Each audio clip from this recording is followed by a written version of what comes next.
I can see the southwest right there. You can see the darkened patch. And maybe you can see that sailboat. He wasn't far away, boy. He caught that southwest and he just took off. Starting to feel it. Starting to feel that southwest.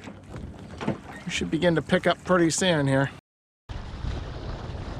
The classic summer southwester on Buzzards Bay makes for a great scream and reach across from Paden to Hadley Harbor, which is just off of Woods Hole. However, it does present a challenge for the engineless sailor, as the entrance into Hadley's is narrow and winding, and with a southwest wind, it's pretty much means a short tacking drill all the way in. So right now I'm going through the first bottleneck, which is between, you just saw the red nun off to starboard. The green can's gonna pop up in a moment.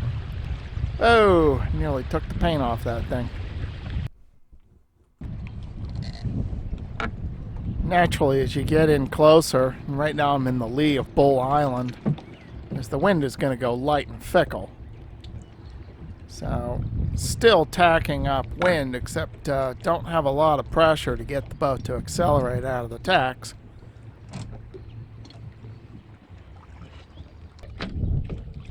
Oh, come on, baby, come around. She's doing less than 2 knots right now, but still answering her helm. Right now we're going into the narrowest part of the entrance there. Hardly. And she's still coming right around on the other tack.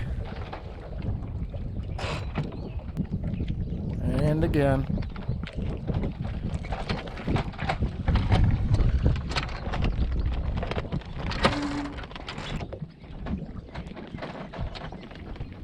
We're almost up on the beach here. So that shore is closer than it looks through the camera. And of course something gets fouled right when you're in the narrowest section.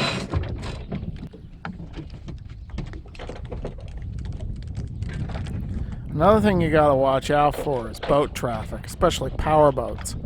Because if they kick up a big wake, a significant wake head-on can just completely stop the boat in these conditions.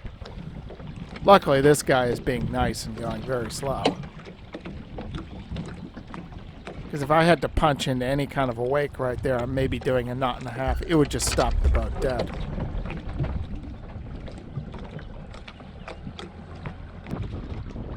Almost there. Probably one more tack ought to do it.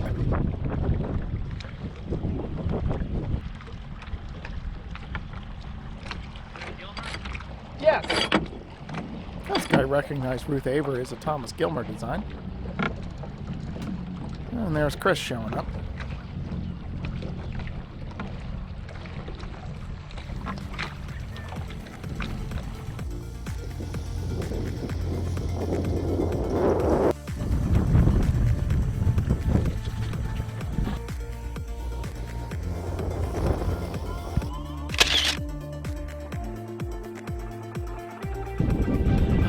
One more quick one there.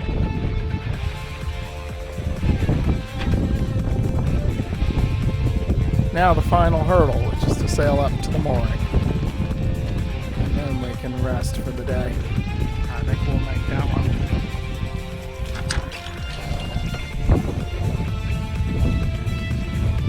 Ooh, we got the short staff on this one.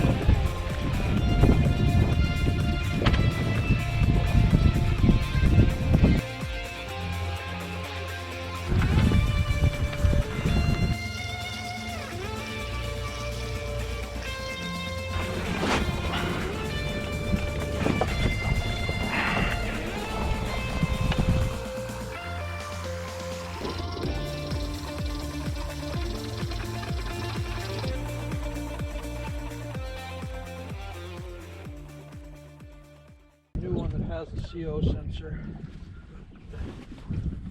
Yeah, I find those will even outside in the cockpit sometimes. The CO sensor will shut it down. Just because, especially with my hard dodger, the exhaust will circle back. it'll shut it down. Yeah, I'm not a big fan of being saved from my own stupidity. First question is, why didn't you install this inside the boat? Well, I've got one in the boat, Yeah. which is the Wallace. Ah. The biggest reason I didn't install this in the boat is, if you think about this, this exhaust has to go either this way or this way. Either horizontal or down. Correct. And either way, if this is installed in a locker, Right. that exhaust has to come back up. So if the exhaust goes down and comes back up, eventually water is going to go down and come back Right, up. right. And that's the death of every one of these, which end up sucking water. But why couldn't you have the exhaust just go horizontal right out through the hull? You can, You'd have to drill a hole in the hull.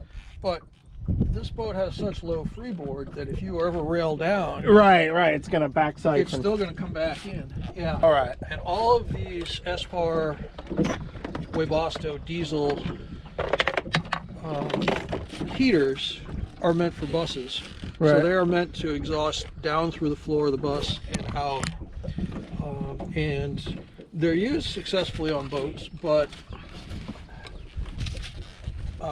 I didn't want to install this thing in the boat knowing that it was eventually going to fail that way. Right. I don't have enough freeboard. Right. So now if you were on a power boat and you could install this up in the cabin in a locker somewhere, Right. where you had a lot of freeboard, Yeah. this would work great.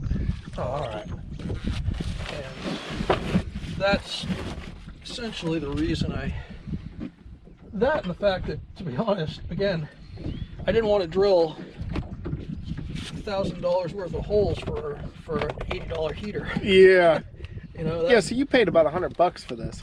The one you're looking at was $95. All right. And if you're looking for the same guy who had a good reputation, it was, he calls himself Max Peating Rods. Yeah. I don't know what that's all about, where it comes from, but that was the name of his eBay store. And a lot of the YouTubers that have done this kind of setup recommended him. So he was the $95 heater, which is the one you're looking at. Right. The first one that I got that didn't work, and its replacement, was an $80 option. Right. So, as with an airplane, my recommendation is go with the second lowest bidder. The lowest bidder is probably going to get you in trouble. But the only one you know of that comes turnkey inside a Pelican case is the planar, I think right now, yeah. and that's over $1,000. And I don't think that I don't think there's anything in particular that recommends it over this. Again, the problem with all of the other ones that I saw, both on eBay and that particular one, Yeah. is that they're incorporating this exhaust into the plastic housing box.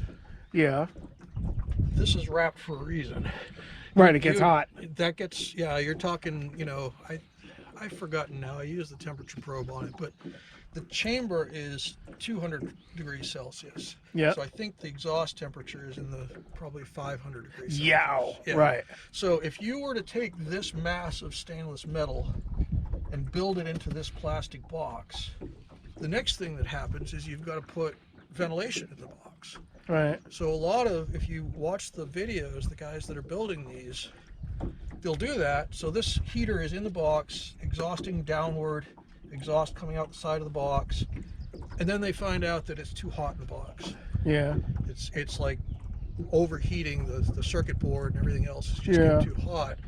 So then they go and blow holes and put grills and put a computer fan in there to circulate air within the box because of the exhaust. So my mental midget pea brain said, why not just not put the exhaust in the box in the first place? Right. It's meant to be outside. And so that's where that was the starting premise for this build. It's So that's your control unit right Yep, there. that's the thermostat and controller. This is the power. Oh, I see. So it's an automobile cigarette lighter type power. Yeah, and I built this. This is just parts from eBay. And then that attaches to your inverter. Or is it? No, that's it's 12 DC. volt. So there you can put the rest of the slats on that and close your companionway up when it's really cold. Yeah, so the other, this is basically half of one of my drop boards. There's another half, and then the normal one that goes above it. And, okay. All right, so you got your fuel all hooked up. All right, so then you just need to give it power, and it's going to power on a glow plug. Correct. So you're basically starting a jet engine here. Yep. Hold your power button down. All right. It always starts on level 3 when the power's been shut off, but I'm going to crank it all the way to 6. You can take it off if you want. Yeah, I just want to feel the heat there. So, okay, so reading the control panel now, it's basically telling me that the glow plug is on. So at this point, like we saw yesterday, it's drawing about 8 amps, and that's going to happen for approximately 2 or 3 minutes. Oh. Right there, it's exhausting, and that's mainly only when it's getting started. Correct. So what's happening now is that there's a tiny little bit of diesel fuel on the glow plug. Right, but it's cold, so it's not burning efficiently. Yep. We'll see that core temperature basically climb. Ah, there's your fuel pump, right? So it just threw it a few pumps. There you go. Monitoring core temperature, and it's adjusting the amount of fuel so that you hear that kind of faulting, like cluck, wait, cluck, wait. Right. Oh, I'm smelling diesel. 2 clucks. Yeah, it's blowing the diesel right at you there. All right. This airflow. has a more sophisticated algorithm, and it's more reliable. Right. Now it's just realized that it's burning. It's up to 26. I'm beginning to feel a little bit of warmth here. Yep, 28 Celsius now on the core.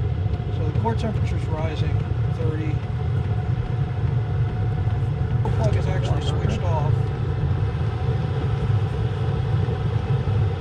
And it's now burning just based on the heat that has been generated. Right, doesn't need the glow plug anymore. No, and you're still getting a little white smoke because you're not at full core temperature.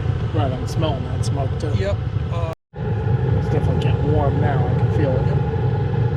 Yeah, less smoke and more heat. Yeah, and the noise. What are you drawing for power right now? So I've been drawing about 2 amps right now. I didn't plug the meter in today, but that's what. So 2 amps is generally with the fan at high. That's top speed. Right. So 2 amps top speed, and we found a 1/2 amp low speed. Right. H1, I don't know what H means. I guess it's heat. Heat level 1 was a 1/2 amp of power draw, 12 volts. Now it's getting hot because I can't hold my hands that close for too long. Yeah, you're at 145 right now, Celsius. It's good on my feet then. Yeah, well, so the thing is, here's the other thing about this, right? You're sailing somewhere, and it's cold, and you're standing there in your foul weather gear. Take that hose, run it down to your feet. Yeah, there you go. And basically have, stick it up your foul weather gear. Yeah, I was just thinking that. You dry it out from the inside. This is an advantage here over the purchased overland ones. This is not watertight, but this is weather tight. There's a gasket. Right. So it's good enough for rain. Absolutely. Rain, splash. So check this out. Really? You can just touch that? Oh yeah. It's not even warm. Yeah. It's basically, the air temperature coming out is hotter than the outside temperature. Oh, way hotter. Yeah. So yeah, there's absolutely no problem. That's the fuel filter. That's the fuel pump. I just leave the rubber end caps right in there.